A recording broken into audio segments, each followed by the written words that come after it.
नमस्कार, आदाब। मैं Syed तकवी, unit news alert network 14 में आपका स्वागत है। सरकार जब भी कोई कदम उठाती है तो एक हंगामा खड़ा हो जाता है।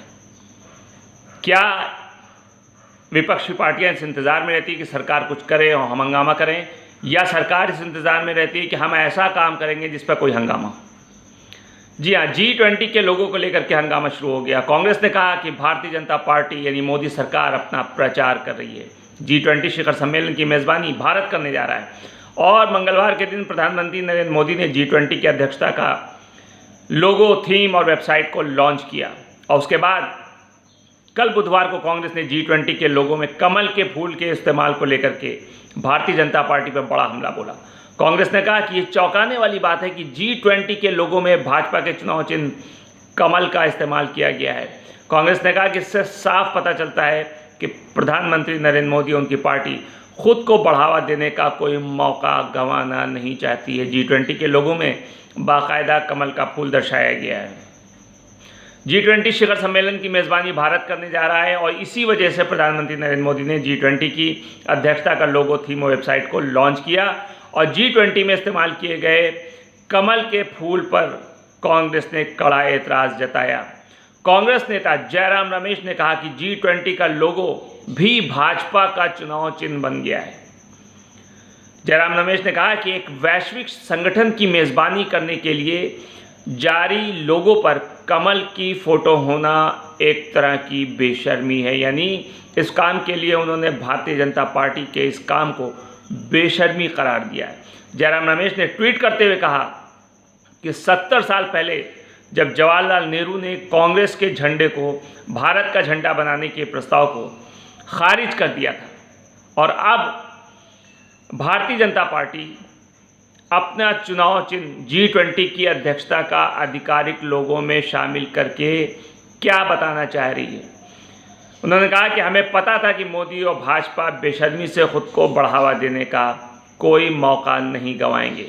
हालांकि इस पर भारतीय जनता पार्टी खामोश नहीं रही, बल्कि भारतीय जनता पार्टी ने इस सवाल पे पलटवार करते हुए कहा कि 70 साल पहले जब जवाहरलाल नेहरू प्रधानमंत्री थे तब कमल को भारत का राष्ट्रीय फूल घोषित किया गया था।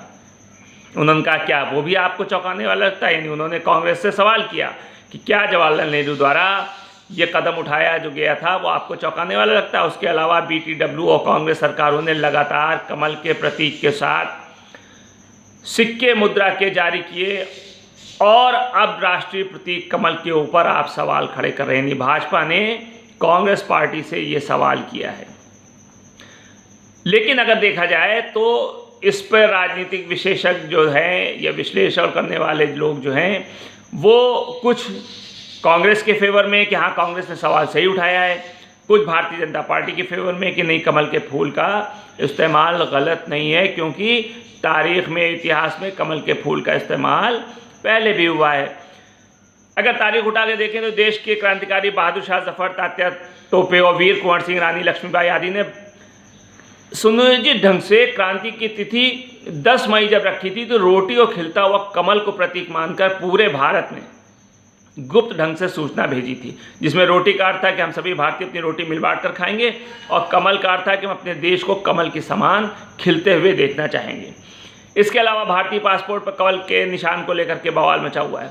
लेकिन एक सबसे बड़ा सवाल ये है कि जो राजनीतिक विशेषज्ञ इस बात को कह रहे हैं कि कोई ऐसी बात नहीं है, सबसे बड़ा सवाल ये है और इस पर गौर करने वाली बात ये है कि जब भारतीय जनता पार्टी को कमल का चुनाव चिन्ह दे दिया गया और उसका एक निशान बन गया, चुनाव चिन्ह बन गया कि भारतीय जनता पार्टी का चुनाव चिन्ह कमल है, तो अब उसके बाद से उसको राजनीतिक स्तर पर किसी तरह का इस्तेमाल किसी दूसरे प्लेटफॉर्म पे नहीं होना चाहिए।